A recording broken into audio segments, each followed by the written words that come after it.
નમસ્કાર ખેડૂત મિત્રો, અત્યારે ઉનાળો બરાબર જામ્યો છે અને ગરમી પણ વધી રહી છે. ત્યારે ઉનાળુ તલના પાકમાં વધુ ઉત્પાદન મેળવવા માટે કેટલીક ખાસ બાબતોનું ધ્યાન રાખવું ખૂબ જરૂરી છે. સૌથી પહેલા વાત કરીએ પિયત વ્યવસ્થાપનની. મિત્રો, અત્યારે તાપમાન ઊંચું છે એટલે તલના પાકને પિયતની ખાસ જરૂર રહે છે. ખાસ કરીને જ્યારે તલમાં ફૂલ આવવાની શરૂઆત થાય અને બૈડા બંધાતા હોય ત્યારે જમીનમાં પૂરતો ભેજ હોવો જ જોઈએ. જો આ સમયે પાણીની ખેંચ પડશે તો તમારું ઉત્પાદન ઘટી શકે છે. એક ખાસ વાત યાદ રાખજો, પિયત હંમેશા વહેલી સવારે અથવા મોડી સાંજે જ આપવું.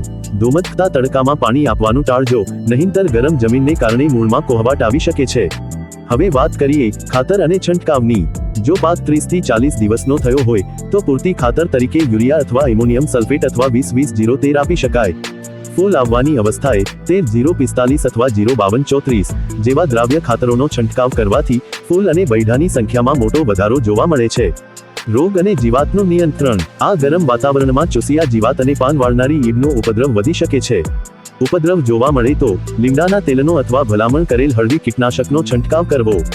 જો ટોચનો ભાગ ભેગો થઈ ગયેલો દેખાય તો ઈયળ માટે યોગ્ય દવા છાંટવી જરૂરી છે. તો મિત્રો, આટલી કાળજી રાખશો તો ચોક્કસપણે ઉનાળુ તલનું સારું ઉત્પાદન મેળવી શકશો. આભાર.